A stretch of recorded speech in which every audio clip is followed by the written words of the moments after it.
Yet somehow we still allow the misappropriation of mental health terms to creep into society.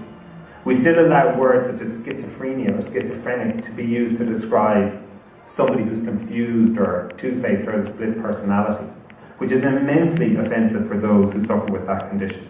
We use the word psychotic to mean somebody who's particularly violent or at an extreme of something, which is also extremely difficult to cope with if you are psychotic.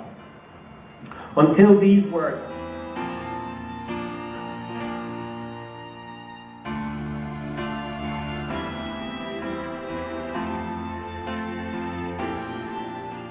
It's the same as any other type of illness, whether that's an injury sustained, cancer, heart disease. Mental illness is a disease. It just requires a different approach in terms of treatment, rehabilitation, and reintegration.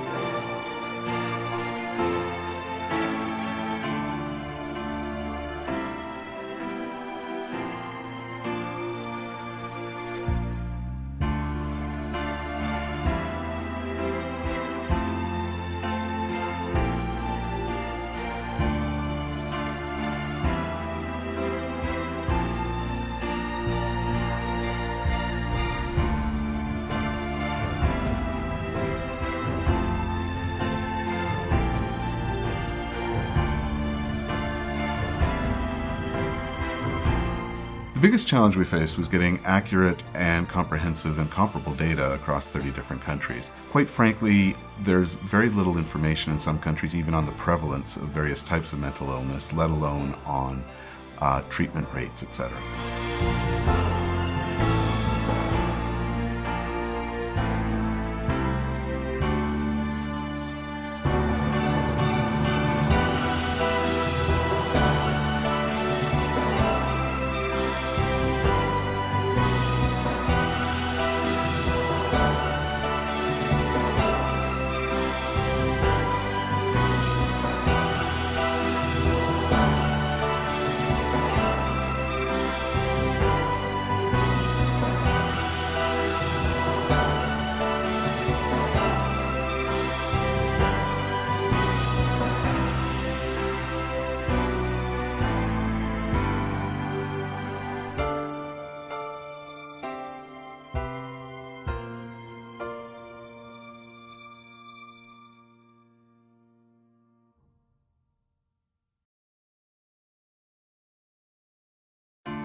I am a special education instructional coach at Comolprec Senior High School. Prior to this job, which I've done for the last 2 school years, I was a special education teacher, or been a special education teacher. How do you like it? I like very much working with students and being able to help students. So have you worked directly with the special education students? I have for all 30 years. Even in this position, I still work directly with many students that are needing some extra help.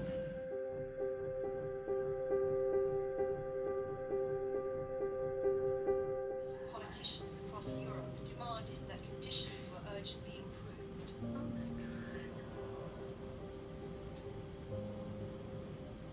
This year, I returned to Bulgaria to see how the lives of a handful of those children have been transformed since they were rescued from Mogilino.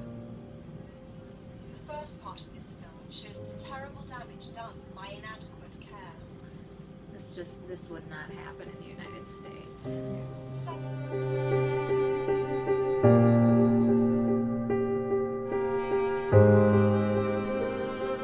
Being blind does not mean that somebody has a different intellectual ability or academic ability. It just means that they can't see. So you look at students on that video and they you know, they appear that they can't even function, like with their brittle bones. I'd be surprised if they can even walk.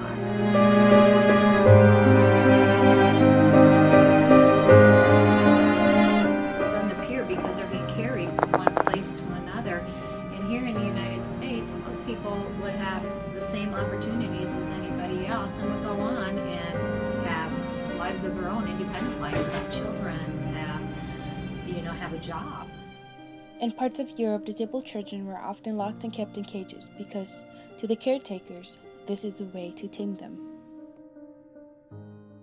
Obviously, outside of the school system, there are lots of organizations within the communities, like early childhood education, as well as there are some organizations, and one comes to mind, it's called PACER, and it's basically an advocacy group for parents and families of children who have been diagnosed with having like a learning disability or anything having to do with special education.